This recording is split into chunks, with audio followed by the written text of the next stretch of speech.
In October 2024, the government unveiled its Employment Rights Bill, which is currently making its way through Parliament to become law. This bill introduces major reforms to workers' rights.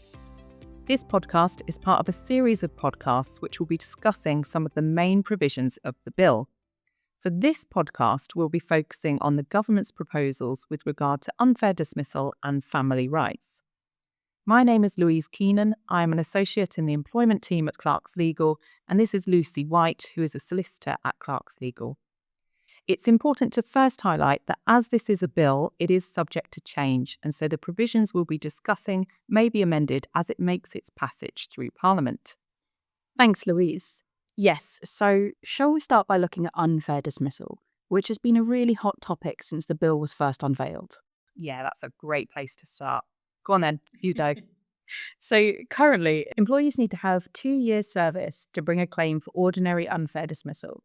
The Employment Rights Bill plans to remove the 2-year length of service requirement for ordinary unfair dismissal claims, making this effectively a day one right. Existing rights that already have no qualifying period, like automatic unfair dismissals, are unaffected. Yeah, this one's going to have a really big impact on businesses. It really is.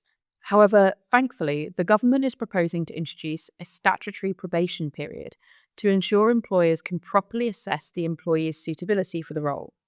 At the moment, a 9-month statutory probation period is being proposed, although this may change. The idea is that employers would be able to dismiss fairly during this probationary period, save in respect of redundancy, with a lighter touch and a less onerous process. In cases of redundancy, the statutory probationary period would not apply, and employees would have unfair dismissal rights from day one. Yeah, and that's actually a really interesting point to flag because I don't know if everyone realises that there will be this distinction between redundancy dismissals and other types of dismissal. Yeah, it is important, and especially in the current climate, as we're seeing more and more redundancies. And so employers need to be mindful that in the future, these employees may have greater protection here from day one.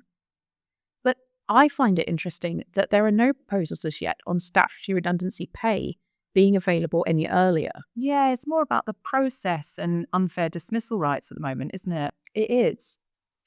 Just to add, the government has said that it's committed to consulting on the length of the statutory probationary period, the process for dismissals during that period, and the compensation award regime for dismissals during the period. This suggests that a different compensation scheme could apply for probationary dismissals, and presumably this would be less than the full award typically available for unfair dismissal claims. Yeah, and the government say, don't they, that the purpose behind all of this is to strengthen employment rights, end one-sided flexibility in the workplace, and increase job security. And they think the changes will help to ensure new hires are not fired arbitrarily and will help to drive up standards in the workplace. Yeah, and they've said that around 9 million employees currently have less than 2 years' service with their employers and therefore have very limited protection against unfair dismissal. Yeah. It's also worth highlighting before we move on to family rights that currently there's a requirement for an employee to have 2 years' service before they're entitled to written reasons for their dismissal, save in certain circumstances. But that will also be removed under the Employment Rights Bill, so they would get this following completion of the statutory probationary period.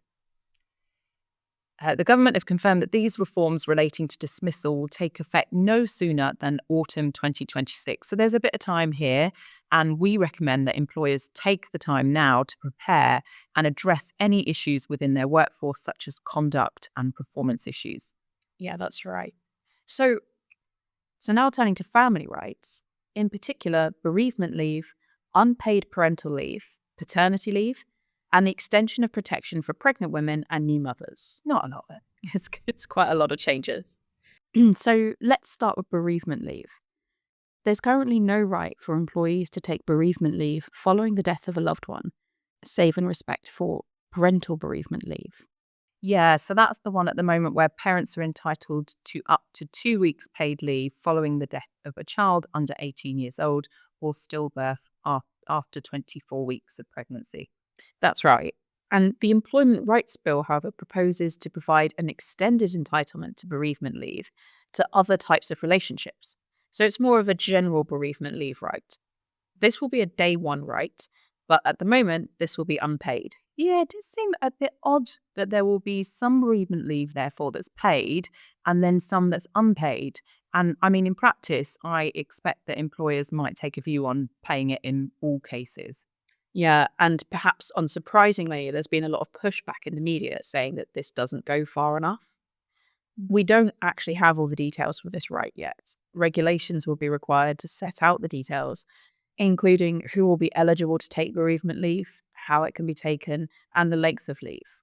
Although it is expected that this will be at least 1 week, and it will remain 2 weeks in respect to the death of a child, and that this extended leave will need to be taken within 56 days of the person's death. Yeah, and that's different, isn't it, from parental bereavement leave currently, because that can be taken in the first 56 weeks after the death or stillbirth of a child. Yeah, that's right.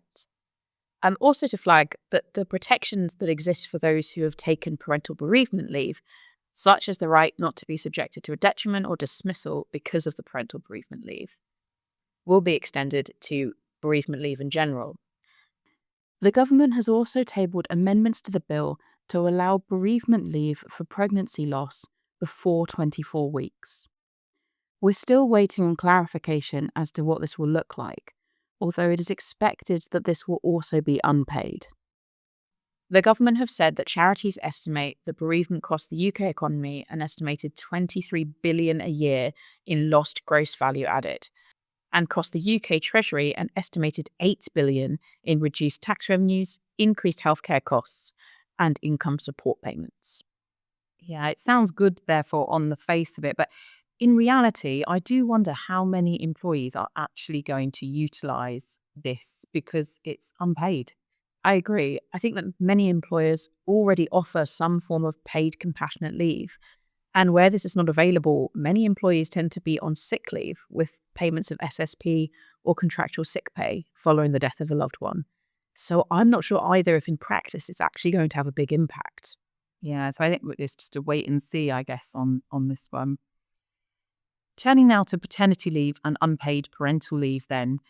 Currently, an employee must work for 26 continuous weeks to be eligible for paternity leave and a year before they'll be entitled to unpaid parental leave. And it's thought that the current rules may deter employees from changing jobs due to the fear of losing their entitlements here. So the Employment Rights Bill proposes to remove the length of service requirements for paternity leave and unpaid parental leave, making these a day one right, subject to the correct notice being given. I think this makes sense. It's bringing these types of family leave into line with others, such as maternity leave. Absolutely. And currently there's also a requirement that paternity leave be taken before any period of shared parental leave. Otherwise, the right to paternity leave is lost. And the Employment Rights Bill proposes to remove that requirement, allowing employees more flexibility here. And the government has said that it expects this change will impact tens of thousands of fathers who will be brought within the scope of paternity leave provisions. Yes, the government mentioned fathers specifically, but obviously it's much wider than that, impacting all new parents. Absolutely.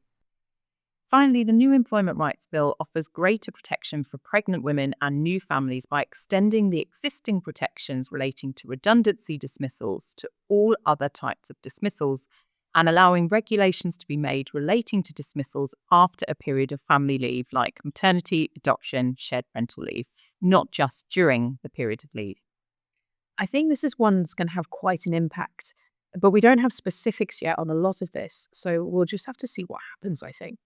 Yeah, because the government has said that it intends, for example, to make it unlawful to dismiss employees who have been pregnant within 6 months of their return to work, save for in specific circumstances. But then we don't know what the specific circumstances will be yet. So I agree, a lot of this is waiting and seeing. And just to note, these changes could come in earlier than 2026. Yeah, exactly. So employers will have to review their policies and may have to do this promptly, depending on when the changes come in. So that brings us to the end of our podcast. Needless to say, if your business needs any help with these proposed changes, please do let us know. It's important to seek advice and plan for the changes now so that you're ready when they come into force. Thank you for listening, and please make sure to check out our Clarkslegal and Employment Buddy websites for updates.